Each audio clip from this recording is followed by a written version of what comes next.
really want to thank the organizers for inviting a historian to the conference. And my claim to fame is that I was a co-resident of such superstars as Sarah Fortune and Deb Hug when we were at the Brigham together, so I knew them when. So, in 1954, at the annual Antibiotic Symposium held in Washington, D.C., Alan Hussar first called for a crusade for the rational use of antibiotics. Hussar's recommendations, including such measures as improved antibiotic education at all levels of training and practice, as well as education of the lay public, seem prescient of measures to come. Yet his proposed crusade would have to wait until the 1990s to fully take off, both in the US and globally, when Martin Wood could at last proclaim the politicization of antimicrobial resistance. Today, I'll quickly relate the course of this crusade in the US, drawing attention to the relationship between the US and the global story, while also drawing specific attention to the factors that precluded earlier consensus and that continue to influence today's efforts. The US effort in this telling appears to have evolved through 4 distinct periods, which I'll cover in sequence. Resistant TB, through much of this history, was largely regarded as a separate issue, devoid of many of the moral overtones laid upon the more general antibiotic resistance discourse. But in the last 2 decades, it was, of course, at last brought into the fold, though still bearing the legacy of its separation. So let's begin. Within the year of penicillin's general release, it was already, quote, predicted that the widespread use of penicillin will gradually induce penicillin-resistant bacteria to arise, which after several years will cancel its curative effect. By 1950, such notions had largely narrowed to discussions of staphylococcal resistance, whether to penicillin or such emerging broad-spectrum antibiotics as Lederle's aureomycin, Parke-Davis's chloromycetin, and Pfizer's terramycin. And you can literally see the change in scale of drug revenue in this era from the era of serotherapy through sulfa drugs to the broad-spectrum antibiotics. Such antibiotics have been introduced on a massive scale, accompanied by equally massive advertising campaigns. And how many of you have heard of Max Finland? Or have won Max Finland awards? Okay, great. So we have 30 boxes of his materials at the Countway. He's my idol. But as Harvard's Max Finland lamented in this context in 1951, quote, "No honest or self-respecting physician or surgeon, whether his practice be limited to pediatrics, geriatrics, or any other special field of medicine or surgery, can help but feel a bit conscience-stricken each time he prescribes or administers a sulfa drug or antibiotic after a hurried visit to the bedside of a patient or after a brief interview and examination in his office," unquote. Who was to have led a more centralized campaign? Not the AMA or the federal government. The AMA first held a conference on staphylococcal infections in the hospital and community in November of 1957, yet the conference papers and overall recommendations focused entirely on infection control in the hospital, steering clear of impinging upon physician autonomy. And Henry Welch, who's on the left, head of the FDA's Division of Antibiotics and leader of the nation's antibiotic symposia, consistently used the symposia to focus upon the benefits of antibiotics, boasting that they accounted for more than half of all prescriptions in America in 1953. What then of the academic community? For many scientists throughout the 50s, the nature of antibiotic resistance, whether through neo-Darwinian selection or Lamarckian notions of induced resistance, remained the focus of inquiry, generating symposia on drug resistance in microorganisms that were quite divorced from regulatory concerns. Others, such as René Dubos and Walsh McDermott, were surprisingly sanguine about staphylococcal ecology, instead focusing on host defense. And by the mid-50s, Max Finland and such reformist colleagues as Harry Dowling and Ernst Jawitz, the nation's leading advocates for the rational, as they called it, use of antibiotics, had shifted their considerable moral emphasis away from the harried clinician and onto the pharmaceutical marketer. This transformation was driven by their increasing concern, if not obsession, with the marketing and usage of fixed-dose combination antibiotics. This is a different era of fixed-dose combination antibiotics. We certainly just heard a very powerful talk about them. But these are like sigmamycin, which is a combination of tetracycline and oleandomycin. And such combination drugs were promoted from the 50s onward in the name of broad microbial coverage, synergistic activity, and the overcoming of resistance. In fact, borrowing to some extent from principles based on combination TB therapy, but were regarded by these very influential reformers as unproven, convenient marketing devices as pertaining to staph infection or the usual infections encountered by clinicians. So this is the 50s.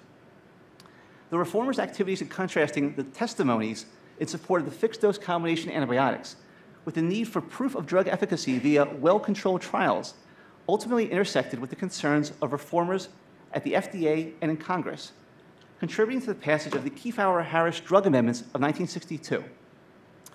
The entire notion of phased drug trial evaluation comes from these amendments, as well as the mandate for the proof of drug efficacy. And the consequent Drug Efficacy Study and Implementation Program, or DESI program, allowed the FDA to retrospectively evaluate all drugs produced between 1938 and 1962. And it led to the removal from the market by the late 1969 of all fixed-dose combination antibiotics in America, to the chagrin of both pharmaceutical makers and clinicians who felt that their autonomy had been assailed. The removal of Upjohn's fixed-dose combination antibiotic, Panalba, upheld by the U.S. Supreme Court, this is another U.S. Supreme Court, which a lot was writing, represented the fullest extent of the FDA's delimitation of antibiotic prescribing in America.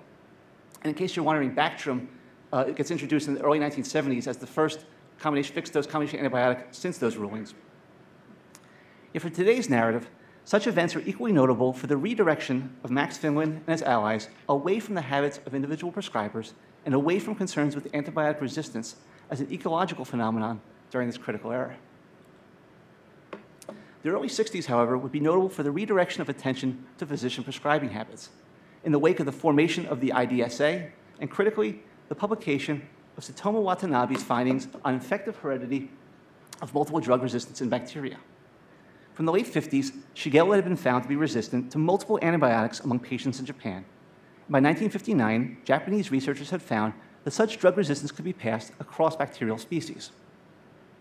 Over the ensuing several years, they found that the R factor encoding such resistance was in fact a key example of the recently discovered plasmids, and it would be a quick and alarming jump from notions of infective heredity, as described by Joshua and Esther Liederberg, to infectious drug resistance.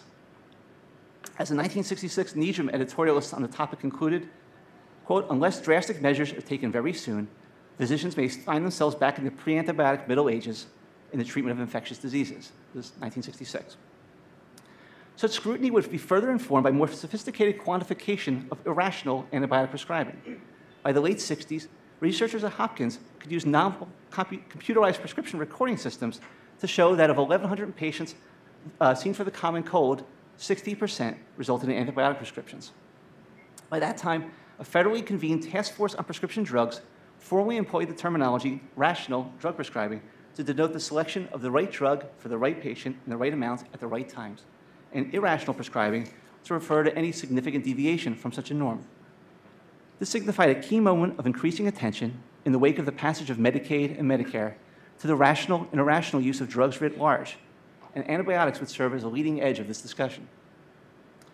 A driving force for such discussion would be Senator Gaylord Nelson's protracted congressional hearings on the pharmaceutical industry. Nelson turned his attention to the misuse of antibiotics in late 1972, when Harry Dowling calculated that while the FDA certified enough antibiotics to provide two full courses to each American annually, the average citizen required an antibiotic only once every 5 to 10 years. Restrictive measures were proposed and debated at the hearings, especially by Senator Nelson and Philip Lee. As Lee, who had chaired the National Task Force on Prescription Drugs, stated at the hearings, what had been thought of as, quote, a problem between the individual physician and the individual patient needed to be reconceptualized as a public health problem, unquote. In Lee's framework, given the population-wide impact of inappropriate prescribing, aberrant prescribing had to be further regulated, quote, just as Congress had had to regulate the auto industry, unquote. Yet physician backlash was quick to emerge. In January of '74, the Medical Times reported on the results of a questionnaire sent to 10,000 family physicians to determine what the, quote, accused had to say about the allegations of antibiotic misuse. Over 5,000 took the time to respond. And when asked whether they agree that the average person does not require antibiotics more than once in every 5 to 10 years, nearly 90% responded in the negative, releasing the town gown frustrations expressed previously with respect to the removal of the fixed-dose combination antibiotics. A typical respondent replied, quote, I'll tell you, the only thing I think is being overprescribed, and that is a hell of a big overdose of government being rammed down the esophagus of the medical profession, unquote. So these themes do persist. The would-be reformers were well aware of such sentiments. When asked by Senator Nelson about the possibility of more restrictive federal control, the FDA's representative representative responded that instead he would be, quote, speaking of something that is a step in the direction that might finally bring us to some effective means of controlling this and other agents in the public interest, unquote. What he actually had in mind was the FDA's convening of a national task force on the clinical use of antibiotics, but by early '73, control over organizing and convening the meeting shifted to the AMA. And tellingly, during a full day of discussion, and these records are actually in the EdCast papers, which we also have at the Countway, while the FDA's representative would ask if limited approvals by the FDA for antibiotics might be justified, one of the first testable premises to emerge from the meeting was that physicians do not want the major ruling on antibiotic usage to come from Washington, unquote. Thus, during this key era, no broad reformist or political will would be brought forth to broadly qualify the use of any class of antibiotics.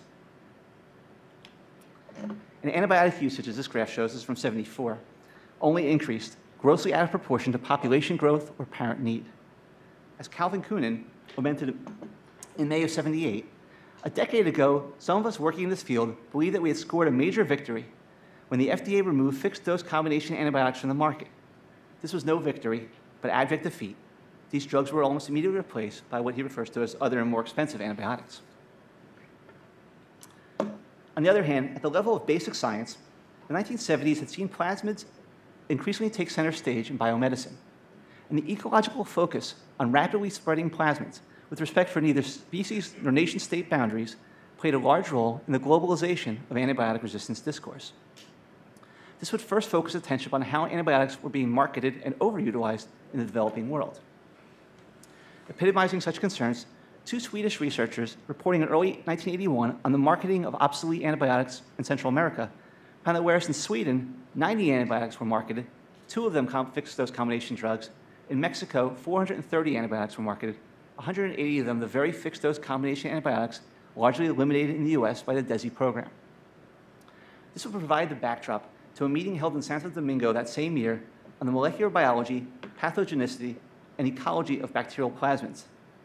There, engineered by Stuart Levy, 147 scientists from around the world signed a joint statement regarding worldwide antibiotic misuse. The collaborative statement pointed to the worldwide nature of the neglected health problem of antibiotic resistance, focusing on such offending practices as dispensing antibiotics without prescription or when not required, and marketing antibiotics differently in developing as opposed to developed world countries. Back in Boston, Levy formed APUA, the Alliance for the Prudent Use of Antibiotics, intending for the organization to serve as a unified, explicitly international catalyst for efforts to promote rational antibiotic usage. However, most representative of the scope and ultimately limitations of such 1980s reform efforts were the large-scale international task force on antibiotic use overseen by Levy and sponsored by the NIH's Fogarty International Center. Concerned with quantitative estimates of worldwide antibiotic usage and resistance, as well as international legal frameworks and social and behavioral factors influencing antibiotic usage, the task force findings by the mid-'80s were informed by over 100 researchers from around the world, including representatives from academia, industry, federal agencies, and both national and international public health groups. Yet again, the Fogarty Task Force failed, where basically the support for these were withdrawn and failed to catalyze the mobilization of resources in America, representing a deeper resistance during the Reagan era to the politicization of antibiotic resistance as a call to action. But after having shepherded the antibiotic resistance crusade into a loose confederation of reformers throughout the 1980s, Stuart Levy would soon find a key ally, namely Joshua Lederberg. Lederberg had long maintained an interest in antibiotic resistance, but his engagement with what would come to be considered emerging infections stemmed from his time in New York as president of the Rockefeller Institute at the height of the HIV/AIDS epidemic. In November of '87, he delivered a talk in Paris on medical science, infectious disease, and the unity of humankind. Describing an evolving, interwoven world of humans and microbes, he derided, quote, premature complacency, unquote, with respect to infectious disease. Lederberg would push the IOM to convene a multidisciplinary committee on emerging microbial threats.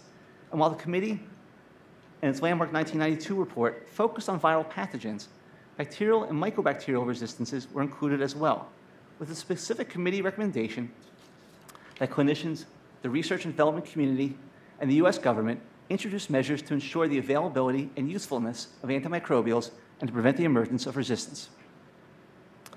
The IOM report set off a host of mutually reinforcing media and committee reports in the US and globally throughout the 90s, and it's a logarithmic growth during this period, with several key recommendations pervading nearly all of them, including increasingly coordinated surveillance, grounded in improved and standardized laboratory infrastructure, more appropriate antibiotic usage, increased research funding regarding antibiotic resistance, and regulatory changes to incentivize industry to develop novel antibiotics or refraining from over-marketing such uniquely self-limited commodities. Such events would result in the transformation, even the commodification, of antimicrobial resistance as a source of attention and funding, with certain institutions like the IDSA itself transformed in the process. Two morally charged themes underlay the entire movement. The first, deriving from Liederberg's Paris talk, was the implication that the present emergency emanated from systemic complacency and the collapse of public health infrastructure. While antibiotic resistance could still serve as a moral barometer of physician prescribing activity, it had become equally linked to this larger need for reconstituting the public health system and improving physician-public health system cooperation. The second theme was the dynamic, both pragmatic and moral, forged between the global and the local. Pragmatically, globalization in human transportation and microbial genetic exchange had rendered seemingly distant events locally relevant, warranting calls for global cooperation and surveillance and standardization of regulatory practice. Morally, not only were global health concerns increasingly, if haltingly, reconfigured as mandating the gaze of the world's medical and public health communities in their own right, but the most local of actions, i.e. inappropriate antibiotic prescribing, was increasingly reconfigured as having global public health consequences. Resistant TB would come to exemplify such concerns. For years, drug-resistant TB had been regarded as a rare, albeit interesting phenomenon with little public health significance. As the US Public Health Service had reported in 1964, treatment is so effective that most treated patients become non-infectious. Of those who do not, many never leave the hospital and have little opportunity to infect others. While most of those who remain infectious have resistant organisms, so few remain infectious that their impact on new infections is probably minimal. That's 1964. By the time of the 1992 report, TB itself was recognized as the leading infectious cause of death worldwide, and resistant TB was considered a major threat to the health of the US and reformulated as a consequence of, quote, the lack of an effective public health infrastructure and limited access to medical care, unquote. It's a story you all know well, with MDR-TB portrayed since the 1990s as the result of a rational and/or inadequate therapy. At the same time, the MDR-TB and more general antibiotic resistance discourses began to track along similar, if parallel, paths, drawing attention to the failure of public health systems to rein in rational therapy, to the needs for additional and/or available diagnostics and therapeutics to ensure such rational therapy, for improved surveillance, and for improvements in healthcare systems more generally to reduce both undertreatment and overtreatment in the first place. And yet, to my perhaps naive sensibility, and this is tentative, I'm hoping to learn from you, it seems that a policy and funding divide persists between those working on MDR-TB on the one side and those working on more general antibiotic resistance on the other. It is descended, as we've seen, from an old dichotomy, and yet it seems to have consequences today. We find, for example, those advocating for more funding for general antibiotic resistance research or surveillance bemoaning the NIAID funding going to TB research, while we find those seeking funding for TB still having to appeal to the domestic consequences of such a global health scourge. The conceptual divide between the global and the local persists in these dichotomies, while the underlying needs for better diagnostics, available medications, and better health systems to support rational therapy clearly persist. For years, antibiotic resistance crusaders failed to get on the policy radar in the first place, whether owing to competing priorities or professional or political resistance. Today, the antibiotic resistance crusades appears in some respects to be in full swing. But appropriately, neither those advocates for addressing MDR-TB nor those advocates for funding approaches to generalize antibiotic resistance appear pleased with their present situation. The groups may well have much to learn from one another and may do well to reflect upon the extent of their missions and the mutualities of their concerns. Thank you.